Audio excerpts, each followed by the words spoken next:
이월순입니다. 안녕하세요. 오늘은 조선의 제7대 왕 세조편을 강의하겠습니다. 세조는 태종의 둘째 아들이에요.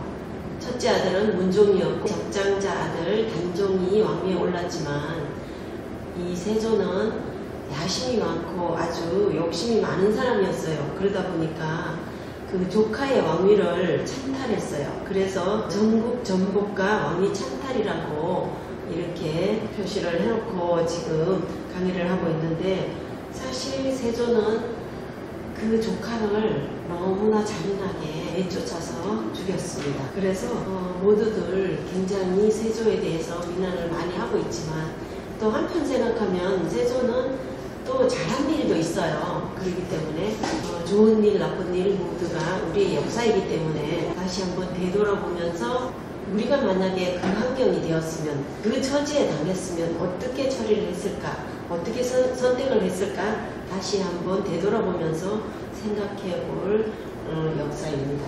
저는 할아버지 태종을 굉장히 많이 닮았어요. 태종이 좀 강직하고 뭐든지 가단성 있고 카리스마 있고 이렇듯이 태종을 많이 닮았지만, 태종은 조선을 건국하고 아직 정착되지 않는 상태였기 때문에 그렇게 카리스마 있게 가단성 있게 처리하지 않았으면 안정이 안 되었을 수도 있기 때문에 태종에 대해서는 누가 뭐라고 하는 사람이 없어요. 그렇지만 어느 정도 안정이 되고, 단종이 문종의 아들로서 또 세종이 그 집현전 학자들에게 굉장히 많은 부탁을 하고 세상을 떠났기 때문에 단종을 그렇게 무참하게 유배를 보내서 죽이고 난 다음에 왕위 찬탈을 했기 때문에 굉장히 많은 사람들이 들의 비난을 받았습니다. 문종의 고명을 받은 김종서 항모인파로 나누게 되는데, 태종이 또 김종서 항모인에게 부탁을 하고,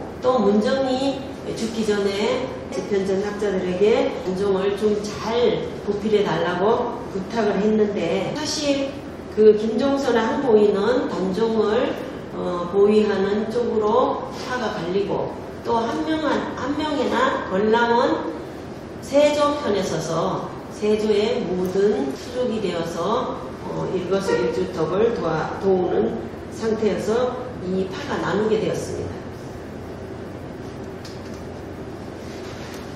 권람으로 얘기를 하자면, 권람은 굉장히 어려서부터 독서를 좋아하고 학문이 넓었으며 또 도량이 크고 작은 일에 연연하지 않았어요.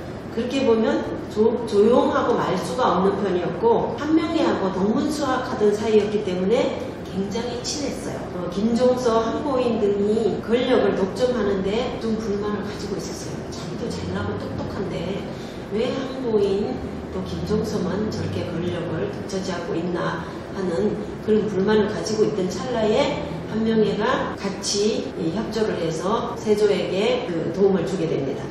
그리고 권람은 양정, 홍달손, 유수, 유하 등 무사들과 가깝게 지내면서 이들을 통해 많은 무사들과 무신들을 포섭하거나 사병들을 양성하였어요. 그 사병을 양성한다는 것은 뭐겠어요? 세조를 도와서 자기 왕위 찬탈을 하기 위함이 아니었겠어요? 그래서 권람은 얼마나 공부를 많이 했냐면, 그 책상자를 말에 싣고 다니면서 명상보적을 막 돌아다니면서 좋은 곳에 가서 책을 보면서 학문을 쌓았습니다. 수영대군 옆에는 한명회와 권람이 있었어요. 권람이 1452년 계유정난 한해전에, 그러니까 한해전이면 단종이 즉위하던 때였죠. 단종 1년 후에 계유정난이 일어났기 때문에 단종이 즉위하던 때에 한명회를 수양에게 소개를 합니다.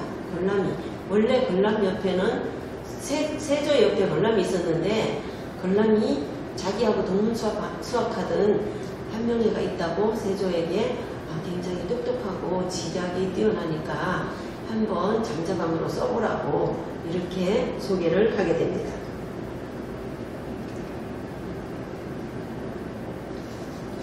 수양대군 인사 쪽은 안평대군 인사들하고 서로 한명회가 똑똑하고 지략이 뛰어나다는 걸 알기 때문에 안평대군 쪽에서도 한명회를 끌고 가려고 굉장히 노력을 했어요.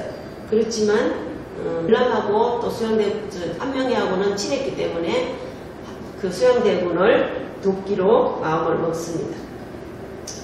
한명회로 말씀을 드릴 것 같으면 7달 만에 태어났다고 해가지고 칠삭동이라고 하는 별명이 붙어요. 그러니까 칠삭동이는 살고 팔삭동이는 못 산다는 말이 있어요. 근데 칠삭동이로 태어나도 옛날인데도 건강하게 자랐어요. 어렸을 때는 좀 지지부진하고 약하고 이래서 별로 평판을 못 받다가 어른이 되면서 굉장히 똑똑하고 글을 많이 읽고 또 공부를 많이 해서 점점 더 뭐랄까 학문이 넓어지는 그 단계로 올라갔습니다. 그리고 사실 한명회는 어떤 문과에 과거에 급제를 하거나 이러진 않았어요. 음서제도라고 해가지고 그냥 그 걸람이 소개를 하면서 추천해서 주는 그 간직을 가지고 있었어요. 어떤 간직이 있었냐면 영덕궁직이라고 해가지고 그거에 문 앞에 문지기처럼 그 문을 지키는 그런 간직을 가지고 있었는데 걸람을 만나면서 세조 옆에서 완전히 장자방이 되어서 굉장히 지략을 펼치게 됩니다. 계유정난 성공 후에는 한명회가 모든 사람들의 그 존경을 받고 똑똑하다고 굉장히 인정을 받지만 그 전에는 별 볼 일 없는 그냥 경덕궁직이었을 뿐이었습니다. 그리고 이시의 난 때는 투옥되기도 했어요. 이시의 난이 그 세조 때 일어나는데 왜냐하면 이시해가 함경도에 있었는데 함경도에서 그 난을 일으켰는데 그 전에 서로 글을 주고받고 했다는 그런 자백을 받아냈기 때문에 투옥되기도 했어요. 그러면서 다시 직을 시켰습니다. 계유정난에는 1453년 10월 10일이에요. 그때 김종서를 죽인 게 홍달손인데 계유정난을 단종 1년 후에 한명회가 살생부를 적어서 걸람과 같이 단종을 보위하던 김종서 황보인을 죽이게 됩니다. 계유정난 때 황보인 김종서를 세망치로 때려 죽인 무신이 홍달손이에요. 홍달손은 문과에 급제해가지고 계유정난 후에는 1등 공신으로 올라갑니다. 그리고 세조의 측근에 있으면서 항상 병조판서에서 자의정까지 지내요. 무신이 자의정까지 올라가기는 굉장히 어려웠는데도 이 홍달손은 김종서를 죽이고 또 황보인을 죽였기 때문에 세조로서는 자기에게 정말 불필요한 모든 그 세력들을 제거했기 때문에 1등 공신으로 올려서 자의정까지 올려주게 됩니다. 그리고 57세에 병으로 사망했지만 혁혁한 공을 세워서 병조판서 자의정까지 올라갑니다. 그러니까 그렇게 사람을 무지막지하게 때려 죽여도 57세까지 그래도 잘 살았습니다. 한명회는 단종이 1년 후에 계유정난이 일어나고 이랬을 때 한명회가 살생부를 기록하고 했지만은 그리고 나서 그 계유정난이 일어나고 나서도 단종은 그대로 보위에 있었어요. 그러면서 또 2년 후에 단종이 너무너무 무서워서 세조에게 양위를 했습니다. 그 숙부에게 나는 양위를 하겠다. 난 그래도 정치를 할 수 없는 능력을 가지고 있는 것 같다. 이러면서 숙부에게 왕위를 넘겼을 때 양위를 하고 나서 세조가 방으로 즉위를 했어요. 그래서 그 단종 복위 운동을 그 성사문 또 박팽년, 이계, 유흥부, 김문기 모든 사람들이 사육신들이 하게 됩니다. 이때 그 명나라 사신이 와서 연례를 베풀 때 유흥부를 벼롱검을 그 옆에 세조 옆에 이렇게 칼 들고 서 있는 거를 한명회가 못하게 했어요. 뭔가 불길하다 이러면서 유흥부를 옆에 못 서게 해가지고 결국은 불발이 돼서 단종 복위 운동은 끝나고 사육신, 생육신이 있으면서 그때 많은 사람들이 죽었죠. 그리고 나서 문종의 비, 현덕왕후, 그러니까 단종의 어머니죠. 단종의 어머니가 세조의 꿈속에 나타나요. 그래서 너 나쁜 놈, 내 아들을 죽인 놈, 나 또한 네 아들을 뺏어갈 것이다 이러면서 침을 탁탁탁 뱉어요. 꿈속에서 뱉었는데 그 침이 부스름이 돼가지고 피부병이 생깁니다. 그래서 사실은 서초에 보면 세조는 다병 환자처럼 그렇게 피부병이 온 몸에 났다고 합니다. 피부병이 나면서 정말 고통 속에서 살게 됩니다. 의경세자는, 세조의 장남 의경세자는 20세의 나이로 요절을 해요. 그 현덕왕후가 너가 내 아들을 뺏어갔으니, 죽였으니 나도 너 아들을 뺏어가리라 하고 얼마 안 돼서 세조의 큰아들 의경세자가 20살에 요절을 하게 됩니다. 그러니까 요절하기 전에 그의 가을 세상 건강이 박하가 되면서 불교를 성성했던 임금은 여러 의식을 시도해요.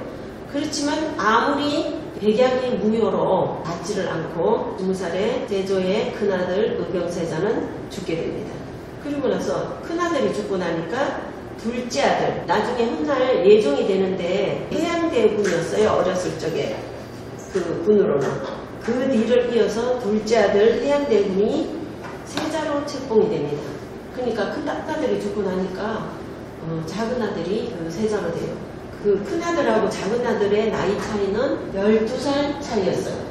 그러니까 20살에 죽었으니까 예종이 될 해양대군은 8살밖에 안 됐었어요. 그때 세자로 책봉이 됩니다. 그리고 큰아들이 죽고 나니까 이 세조는 그 간직을, 공신을 77% 줬다면 공신 아닌 사람도 23%나 되는 모든 신하들을 간직에 앉혀요. 이제 인심을 얻으려고 했겠죠. 자기가 지은 죄가 있기 때문에 항상 불안에 떨었고, 또 공신들이 혹시 나를 그 단종보기 운동처럼 나를 밀어내고 또 어떤 반란이 일어나지 않을까 하는 걱정이 있어서, 불안이 있어서 많은 사람들에게 공신이 아닌 사람도 주고 공신인 사람도 주고 해가지고 그때 당시에는 위훈 공신들도 많이 생겨나서 굉장히 자기의 잘못된 점을 만회하려고 자신에게 충성하는 사람들은 대거 관리로 등용을 했습니다. 그리고 뭐를 했나 하면 육조 직계제라고 해가지고, 육조라면 승정원, 의금부, 사원부, 또 사관원, 또 홍문관, 춘추관, 성균관이 있는데 그 중에서도 육부 중에서도 3사라고 해가지고 사원부, 사관원, 홍문관이 있어요. 그 기능을, 승정원을 강화하고, 승정원을 뭘 하는 데냐면 왕명을 출납하는 곳이에요. 그러니까 왕의 명령을 이렇게 주고받고 반포하고 이러는 승정원만 기능을 강화하고, 다른 기관은 제대로 활동을 못하게 이렇게 좀 죽였는 편이죠.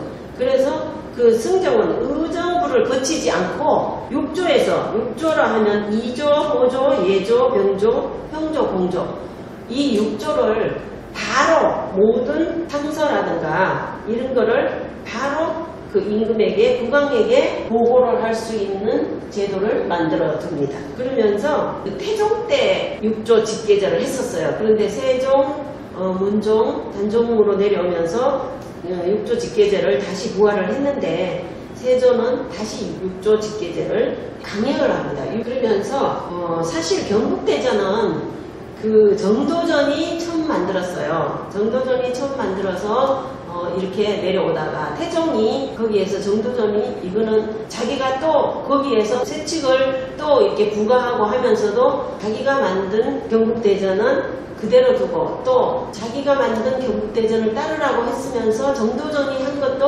없애지는 말라고 했어요. 그래서 정도전이 경국대전을 했지만은 완성은 하지 못하고 차차차차 내려왔어요. 그런데 그 세조도 이 경국대전을 많이 보존을 시켰어요. 그리고 경국대전은 여러 번의 수정과 검토 과정을 거치며 후대 성종 때 완성이 되어서 시행되었습니다.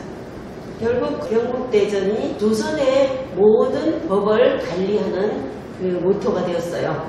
그래서 어떤 법이 있어야만이 어디든지 나라를 통치하든지 제도가 있어야만이 어떤 법은 어떻게 처리를 하고 또 세금은 어떻게 처리하고 이런 게 있어야만이 정치를 할 수 있었습니다.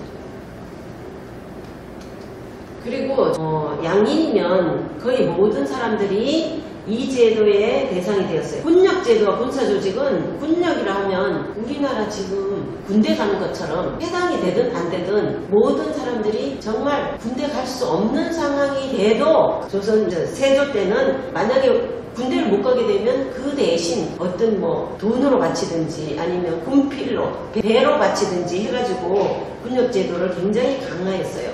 그리고 정군도 있고 또 거기에 보조군이 있었는데 정군은 국경 요충지에 배속이 되고 일정 기간 교대 복무를 하는데 교대할 때는 돈을 주지 또 신일 때는 월급을 주는 게 아니었어요. 그러니까 사실 얼마 돈을 못 받는 거죠. 그리고 양인이면 모두 이 군역을 부과했습니다. 양인에게는. 1466년 임금은 그동안 현직 관리뿐만 아니라 전직 관리들에게도 제공되던 가전을 거두어드립니다.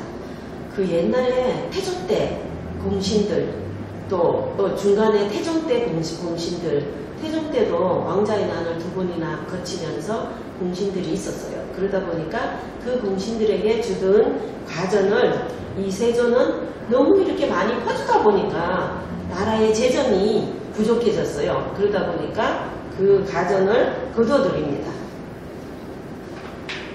그리고 진간법이라는 건 뭐냐 하면 지국으로 말할 것 같으면 지자체 같은 거예요. 같은 경상도 같으면 경상도 내에서만 군사들을 모아서 이렇게 훈련을 시키고 침략이나 뭐 이런 게 싸우러 나갈 때 침투를 할 때 같이 그 단위가 한 단위로 가는 게 아니고 경상도라도 거기에서 뭐 대구, 상주, 경주, 김해, 뭐 안동, 진주 이렇게 나눠가지고 작은 군대라도 따로 이렇게 해가지고 훈련을 하고 병사들을 키우는 그런 방법을 진간법이라고 합니다.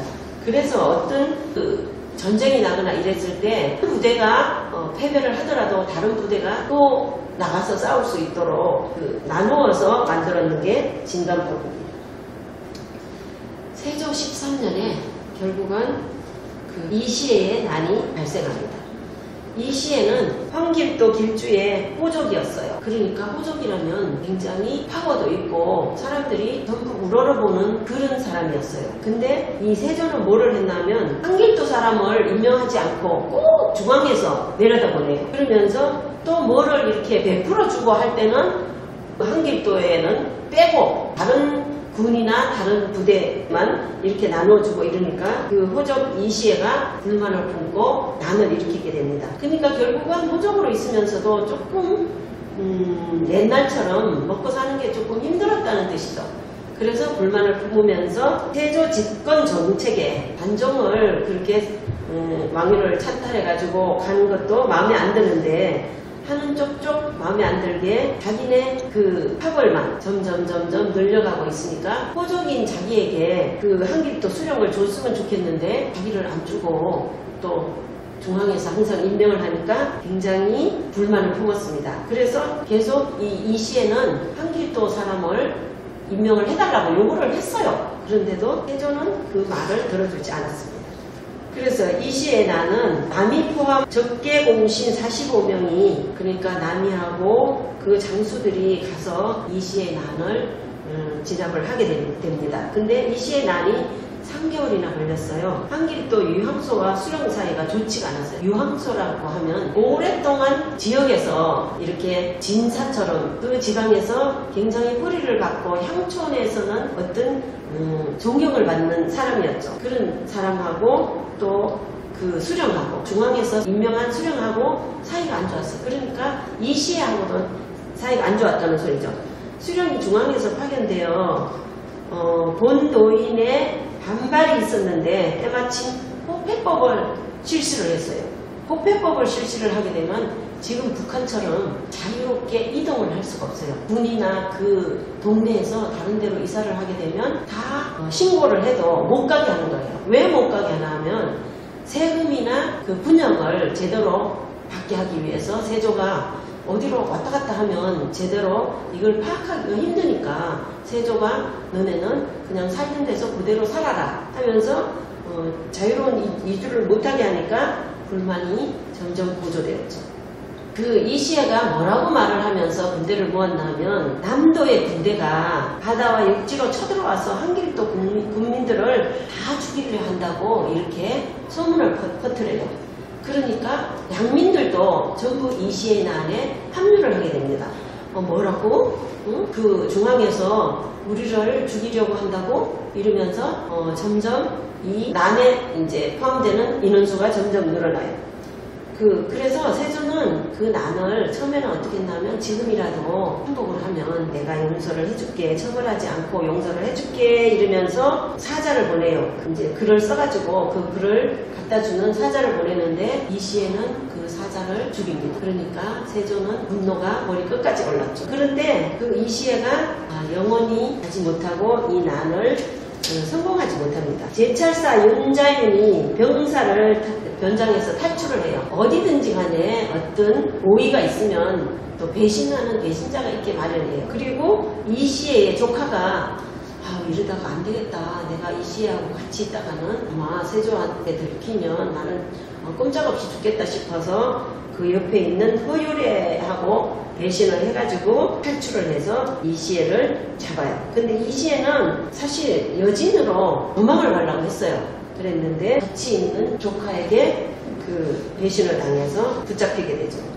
그리고 이시에의 난 때 그 진압을 위해 출정한 남이 장군이 있는데 남이 장군은 굉장히 훌륭한 장수였어요. 그리고 시도 잘 쓰고 귀신을 보는 눈이 있었어요.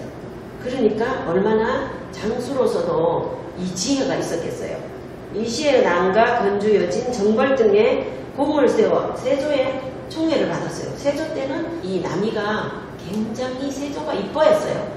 그래서 세조가 이뻐하면서 뭔 얘기를 했냐면 예종하고 비슷한 나이라서 예종 보고 저 남이 좀 봐라.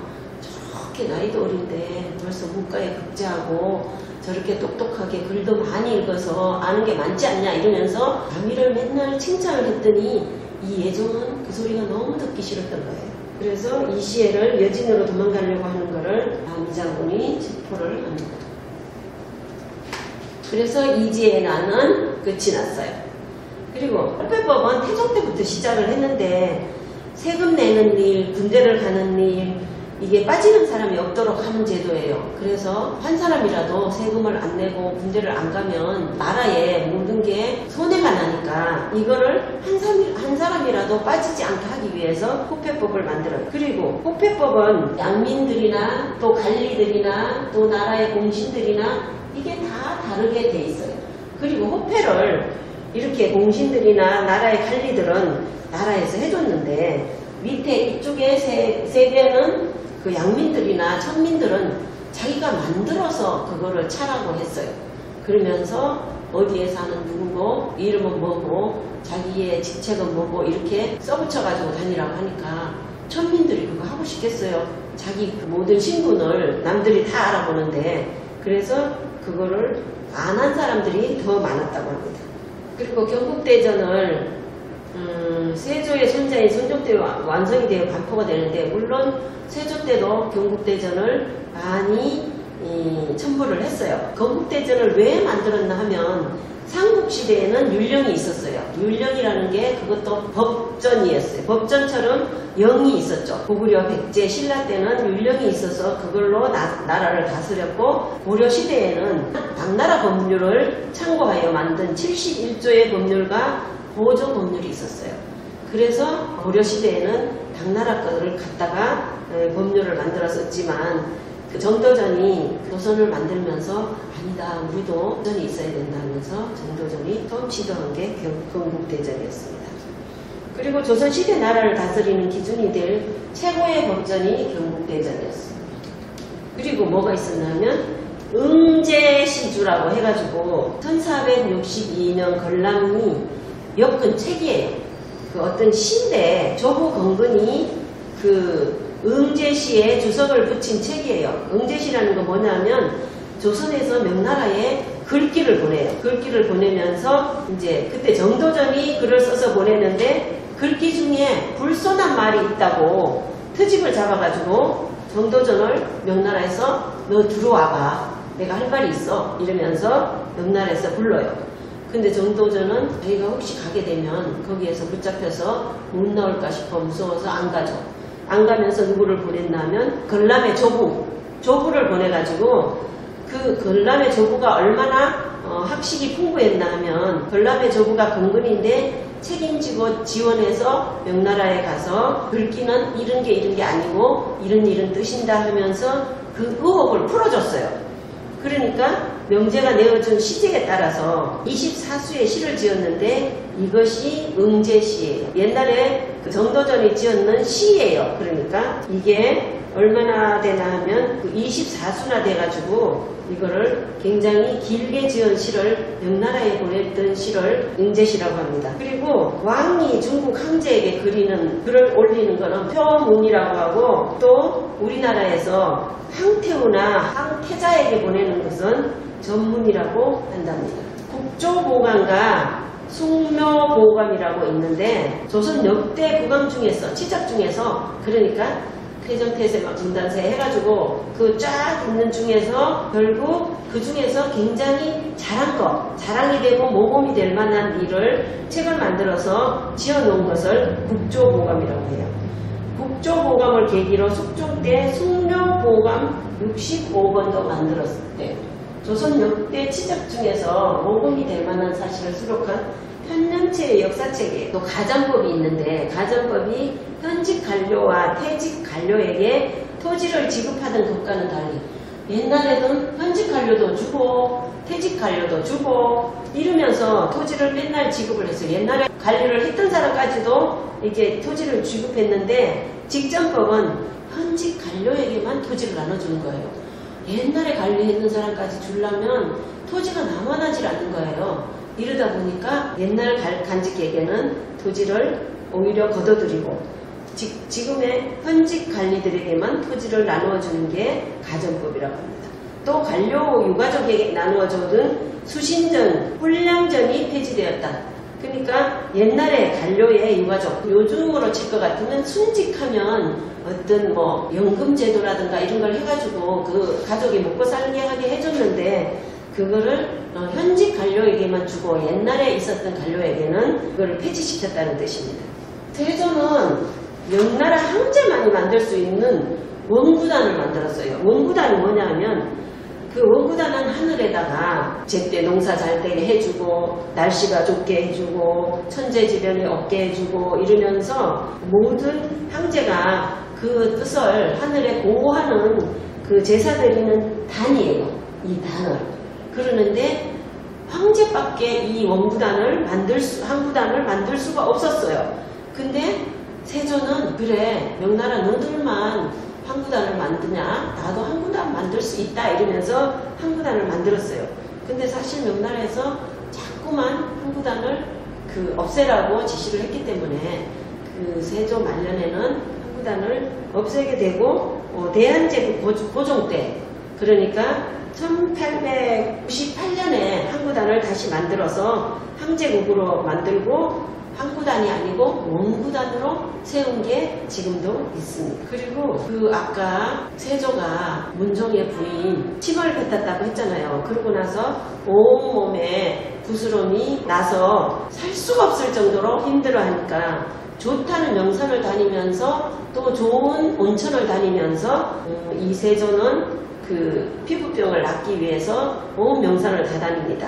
그러는데 원각사지 10층 석답이라고 해갖고 세조가 피부병이 심해지자 금강산 진주담으로 치료를 하게 됐어요. 금강산에 진주담이라는 게 지금도 있답니다. 거기에서 어떤 내려오는 그 겨울물에서 옹달샘처럼 이렇게 물이 고여있는 곳에서 몸을 씻고 있는데 한 소년을 만났어요. 그래서 세조가 웬 소년이냐 이렇게 물었어요. 그러니까 그 소년은 사실 소년이 까불까불 하면서 이렇게 내려오니까 난 문수보살이요 이러는 거예요. 그러니까 소년의 뒤에는 둥근 후광이 무지개처럼 드리워 있어서 세조가 범상치 않다 생각을 했어요. 그래서 내 그대가 참여하는 소리를 여러 번 들었어 이러면서 문수보살이 말을 하는 거예요.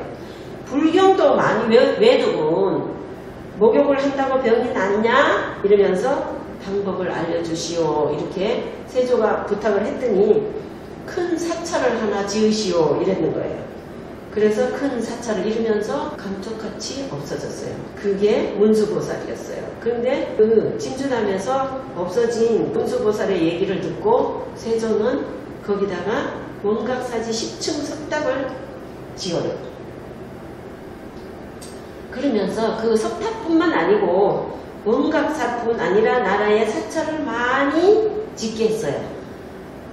사실 조선에 들어오면서 숭불사상을 없애고 유학사상을, 유학자들이, 살인파들이 유학을 많이 받아들였는데, 그리고 태종 때도 불교 사상을 많이 없앴어요. 그리고 불교의 모든 재산을 뺏기도 하고, 또 옛날에는 그 스님들의 그 지위도 관리로 인정을 해줬는데, 그게 문종까지 내려오고 단종까지 내려왔는데, 세조는 자기가 죽다 살으니까 결국 이 피부병 때문에 문수보살을 만나면서 다시 불교를 숭상하는 쪽으로 기울었습니다. 그래서 세조는 온 나라에 사찰을 많이 짓고, 또 원각사지 10층 석탑을 하나하나 올라가면서 피부병이 조금씩 나아져서 완공이 된 다음에는 이 피부병이 다 나았다고 합니다.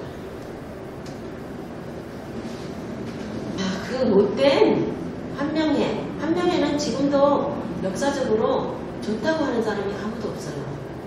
세조는 그래도 나라를 지키기 위해서 어쨌든 어쩔 수 없었다고 생각하지만, 그 한명회는 너무나 모사꾼이고 너무나 나쁜 쪽으로만 머리를 돌렸기 때문에, 한명회는 지금도 역사적으로 좋게 생각하는 사람이 없는데도, 그렇게 못된 짓을 했는데도 72세까지 장수하면서 부귀영화를 누렸어요. 그리고 왕비가 된 자신의 딸들은 출산을 하다가 죽고, 또 성종비로 갖는 딸도 자식도 없이 죽고, 또 그 외손자, 그러니까 예종의 아들도 3살이 될 때 죽습니다. 근데 이제 그 연산군 때 그 폐비윤 씨를 폐비시키는데 동참한다고 해가지고 연산군이 구간참시를 했죠. 그 구간참시는 그 간을 다시 꺼내갖고 그 죽은 사람을 다시 한 번 더 죽이는 게 구간참시인데, 죽은 사람이 뭔 소용이 있겠어요, 그렇게 하면. 신숙주를 살린 한명회. 한명회는 신숙주가 사육신의 한 사람으로 들어가려다가 저녁에 배신을 하고 자기가 마음을 다르게 먹고 배신을 해서 사육신에 같이 동참을 하지 않는 사람입니다. 그래서 세조는 의심이 참 많았어요. 그래서 신숙주를 마음을 떠보려고 술판을 벌리면서 이제 너 한 잔 나 한 잔 하면서 했는데, 그 팔시족을 해가지고 신숙주가 이겼어요. 6번을 하다가 한 번을 이기니까 그 한명회가 데려다 주면서 내일 아침에는 그 하인에게 불을 끄고 다시는 새벽에 불을 할 수 없게 촛대와 초를 치우라고 했더니, 그 하인이 그 말을 듣고 다 치워놨어요. 그랬더니 신숙주는 그 이튿날 아침에 맨날 일어나서 그 글을 읽고 하던 그 습관을 할 수가 없었어요. 그랬는데 이 세조는 신숙주가 말짱한 생각으로 나한테 팔씨름을 이겼나 아니면 술기운에 이겼나 이렇게 그걸 떠보기 위해서 사람을 보냈는데, 깜깜하게 불이 안 켜져 있다고 하니까 술김에 그랬나 보다 하고 이렇게 신숙주를 용서를 해줬다고 합니다. 그러니까 한명회가 얼마나 깨가 많다는 게 여기서도 드러나죠.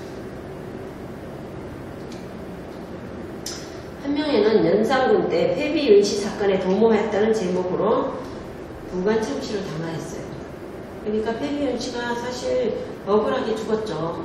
물론 질투심이 많다는 거는 옛날이나 지금이나 여자들이 질투 없는 사람이 있겠어요. 그렇지만 너무 이제 자기를 안 돌아다보고 다른 후궁들을 너무나 좋아하다 보니까 폐비윤씨가 말다툼하다가 얼굴에 상처 냈다고 결국은 쫓겨나가지고 보기를 시켜주려고 했는데, 결국 한명회하고 권람 이런 사람들이 반대를 해서 보기를 못 시켰죠. 그리고 한명회는 압구정동에 정자를, 여기 조그맣게 있죠. 정자를 지어가지고 앞에 한강물이 흐르는 곳에서 이 정자에서 미녀들을 끼고 술판을 벌리면서 정말 호화호식하면서 너무나 사치스러운 그 생활을 했다고 합니다. 지금은 정자가 없어지고 달력은 산책 코스가 되었다고 합니다. 계율정난 왕위 찬탈을 보면 세조의 맏아들은 의경세자고, 의경세자는 20살 때 죽었죠. 세조의 부인은 정희양후, 그리고 의경세자의 아들이 한시, 훗날 인수대비예요. 그러니까 그 인수대비가 그 의경세자의 부인이 아들을 둘 낳았어요. 그래서 그 정희왕후하고 세조의 둘째 아들이 예종인데, 예종이 또 19살에 죽게 됩니다. 그렇게 죽게 되니까 결국은 대를 잇기에는 제한대군이 예종의 아들이 4살밖에 안 됐기 때문에 그 세조의 첫째 아들의 손주, 그러니까 월산대군이 큰 손주인데 작은 아들 자산군 성종을 그 예종의 후대로 삼는 내려오는 계보예요. 그리고 현명회를 보면 현명회는 예종에게도 딸을 시집보내고 성종에게도 딸을 시집보냅니다. 임금은 나이가 들어 몸이 예전 같지 않자 나란 일을 예종에게 맡겨 직접 처리하도록 명했습니다. 아무리 그렇게 카리스마가 있고 정력이 넘치고 욕심이 있어도 나이 앞에는 장사가 없죠. 세조는 며칠 뒤 52세의 나이로 생을 마감했습니다. 그러니까 세조가 물론 왕위 찬탈하는 거는 너무 잘못했고 그랬지만 잘하려고 애는 썼어요. 그래서 자기 아들, 또 큰아들도 일찍 죽고 둘째 아들도 예종으로 올랐지만은 예종도 사실 일찍 죽고 또 피부병으로 한평생 고생을 하고 많은 마음고생을 했습니다.